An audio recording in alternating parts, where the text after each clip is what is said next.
Guys, back in my usual spot. As you can see, all of the calm things around me, and yes, there is a cat in the corner. It's because the dog tries to eat it and it doesn't belong to him. It's not a real cat, it's a toy cat.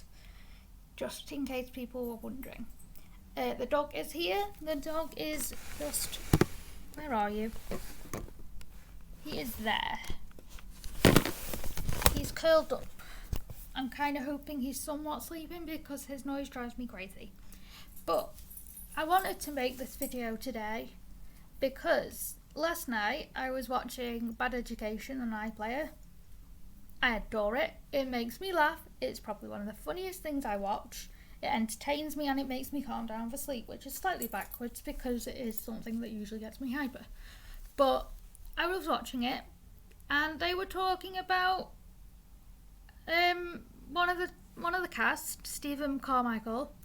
He has an intolerance, and they were talking about it because this was an episode where they were going to do a weapons amnesty, and Joe, one of the other cast members, they're not their real names, they're the names of them who they play, had spiked Stephen's soy latte with normal milk, and Stephen says that he has an intolerance to it, which is fine because people do, that is what they do. But then later in the episode they're having, I think it's maybe a couple of scenes after, they're having lunch, or at least waiting in the line to get their lunch, and another cast member called Frank, who is essentially a bully and is not very nice and has been delayed 5 years, like he keeps being put back, so he's been at school way longer than he should have been. And he gets mac and cheese, which I'm assuming is just pasta and cheese sauce. It might be something different in America. This is an English show though. And Stephen says, "Mac and cheese, get that plate away from me." And Frank asks why. And Stephen then says, "I have an allergy, that plate could kill me." It's very confusing. So then Frank throws the mac and cheese over him, and Stephen starts screaming and making noises and all the rest of it, and then kicks Frank. In no means am I advocating for violence in this. I don't understand why he kicked him. I just found it funny. I will link the episode below so that people can somewhat know what I'm talking about, because I haven't figured out how to link those things yet. But I wanted to just talk about the difference between the two, because there is a big difference. And often when people say two very different lines, like at one point he said he has an allergy, and at one point he said he has an intolerance. So I just wanted to make it very clear that they're different. An allergy, or an allergic reaction, is an immune system response that is dangerous to the body to substances, especially foods and pollen, fur or dust. Whereas an intolerance is a food sensitivity, which is when a person's digestive system has difficulty digesting a particular food.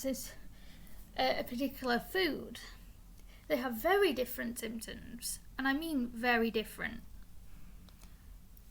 An allergy, their symptoms are a rash, hives, difficulties breathing, itching, red welts, vomiting, sneezing, swollen lips and a tongue, confusion, anxiety, flushed skin, and loss of consciousness. Now that depends on whether it's a mini one, like a small reaction, or whether it's anaphylaxis.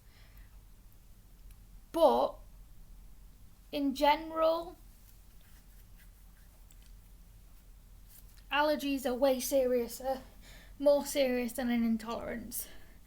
Intolerance as symptoms are, sorry, I've got the hiccups today, not really seen as difficulty really. They're more seen as just uncomfortable. they're like gas, stomach pain, because I can't say the word I was trying to say, or diarrhea. It's not the same as a food allergy. Trust me, there is a huge difference. When it comes to food allergies, there are 8 main food allergies people can have, and they're usually referred to as the top 8. These are nuts, peanuts, eggs, dairy, fish, wheat, gluten, shellfish, or soy. Some people, like myself, have a combination of those. I'm allergic to some random things, like I'm allergic to citrus, but I'm also allergic to nuts, peanuts, pollen, and some other random assortment, but we're not entirely sure what that is yet, so we're still learning about that. Intolerances, their main intolerances that people can have are lactose, glucose, caffeine, and fructose. Fructose is like the sugar in stuff, so the sugar in fruit is the main one that most people have intolerances to. I'm not saying that people should go around saying they have an intolerance to fructose so they get away with not eating fruit. If you can eat fruit and you can eat food without having issues, please do, because food keeps you alive for a start, and fruit is very important to someone's diet. It gives you all the vitamins and things you need. And fructose comes in different levels depending on the fruit. So you may have a higher intolerance to a certain fruit and may have a very little intolerance to something else. Like, don't just stop eating something because you want to say you've got an intolerance to it. That's not how it works. It's also very dangerous because those with real food allergies and intolerances then don't get believed. And that hurts because it's dangerous. I mean, food allergies aren't fun to live with.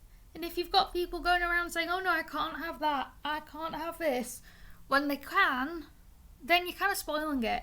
It's like a couple of years ago when people suddenly decided that they wanted to be allergic to gluten, or they didn't want to eat it anymore because it was a fad. When you're celiac, which is literally what being allergic to gluten is, and wheat is, then any little amount of it is very, very dangerous. And it's even more dangerous when people assume you're just doing it to hop on a bandwagon. When you're not, when you've got an actual serious reason for not having it. Now, in terms of intolerances, there really isn't much you can do to treat them other than avoiding the food and resting if you get symptoms. But allergies and allergic reactions, there is quite a few different treatment options available. There is antihistamines such as Piriton, Loratadine, Benadryl, which I'm not sure if we get Benadryl in England, I could be wrong, but I think we do. And then anaphylaxis is serious, like you'll go to hospital for it if it's your first go, if it's your first time. But they're treated via EpiPens, EpiPen Juniors, Jex pens, and depending on if a person has asthma or not along with it, then it'll be with an inhaler, usually a rescue inhaler, which is blue. I do own one, it's currently everywhere other than where it should be, to be quite honest. And it might take a lot of energy. I mean, I tend to need to rest after an allergic reaction just because it's exhausting, along with trying to manage it on its daily basis. It's exhausting. But there isn't really much you can do about them other than avoiding the food as much as possible, reading labels and learning the different names of the allergies you have, because there are different names for certain ones. Like, different companies will put them as different things. It's not with everyone, but it is with some allergies. They will come with different names depending on the packaging and depending on the place. So it is useful to know the differences and the names of the allergies that you have or that your child has. running on that line as well, if you do have allergies, and you do, obviously, they don't have to be big ones, they don't have to be anaphylaxis, but it's important that you have some way of identifying them and some way of explaining them to someone, especially if you're an adult and you're going out on your own. Now, I do have a way of doing that, along with several other ways of doing that. Excuse me, I'm going to have a drink. It's a kiddie mug. Yes, I'm a child.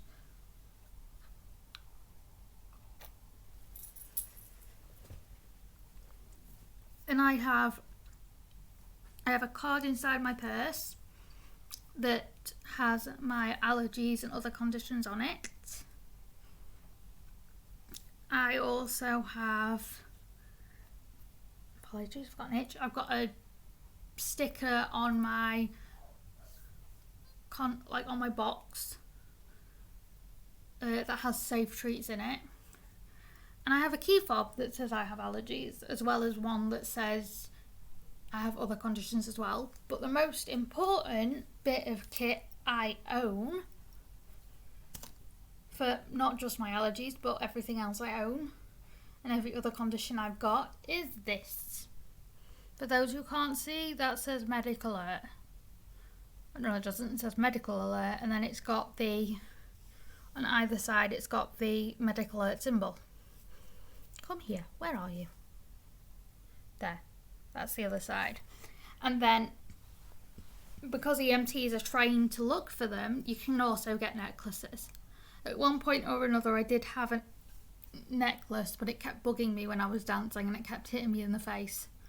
And I was a swimmer as well at that time, so it was just easier to have a bracelet that's waterproof and stretchable. But this one is by far my favourite. I've had several ones. I've had ones that are like watch straps, like my Fitbit watch strap, but it drove me crazy because it wasn't exactly waterproof, and every time you hit it against something, it'd get scratched. And the plate get scratched, the writing wasn't clear because it was obviously always on and not really waterproof. But this one, which is rubber and stretchable and waterproof, I do wear it in the bath, I do wear it when I go swimming. I wear it pretty much all the time. I think I take it off maybe once a week, and that is so that I can give my wrists a proper soak. It's also customizable, so mine is customized. I'm going to turn it around, but I've covered up one thing because one thing is my mum's number and her name, and you don't really want to see that. Crumbs, I'm really bad at this. There we go.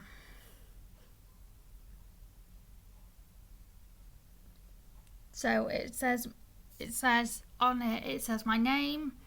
It says that I've got autism, it says that I've got an ALD, it says that I've got ADHD, asthma, hypothyroid, multiple allergies, type 1, seizures, and primary polydipsia, and that I carry an alert card in my purse. And then it also has my mum's number as ice, because I would put my dad's, but my dad is useless at answering his phone. It's okay. He's not offended. He knows he's bad at answering his phone. Mummy's always going to be my emergency contact anyway. She's the only one that knows enough about my conditions to actually be able to explain people to me and explain me to people, which is helpful when you're in a scary setting or situation. Now, if you've got a kid who's got allergies or conditions, there is a site that I know of. Excuse me while I just go and fetch the thing I'm looking for. Alimates, which was designed by a man who has a kid with food allergies and asthma. She designed bracelets for kids with conditions, and I got one. I don't wear it every day, but if I know I'm going somewhere new and they need to know and it needs to be obvious, I wear this, which is a snap-on bracelet by Alimates that says very specific ones. These come off. They do get, you can pull them off and change them out. You can get multiple bracelets and multiple charms. Now I love this for when I'm going somewhere brand new, or if I'm going somewhere where it needs to be obvious that I have conditions. Like if I was going somewhere without my parents, I would wear this one because it's brightly coloured and because it makes it obvious. With this one as well. I always wear this one as well. This one doesn't come off. But that one is really good for kids because it's not only kid friendly because it's got images, but it's easier to understand for them as well. And it's kid size really. It's not the biggest thing. It's not really practical if you're grown up. But I love it because I love the fact that it's fun as well. I don't wear this every day, as I've stated. But this would be a good one for kids who have allergies who are at school or going to nursery or playgroup or other friends' houses. It doesn't have to go on the person itself. It can go on bags. I've seen them on bag straps, bag pockets, lunch boxes. I've seen them on car keys. I've seen them on house keys or belt loops. Like, they're really helpful little things to have. They're always going to be helpful, especially as the person with allergies or intolerances grows.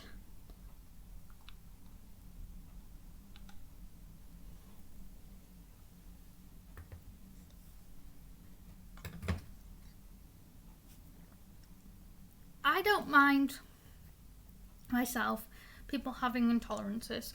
That isn't what annoyed me about it, about the Bad Education website's episode. What annoyed me about it is the fact that they mixed two very different things. They mixed intolerance and allergy. They are two very different things. They are not the same.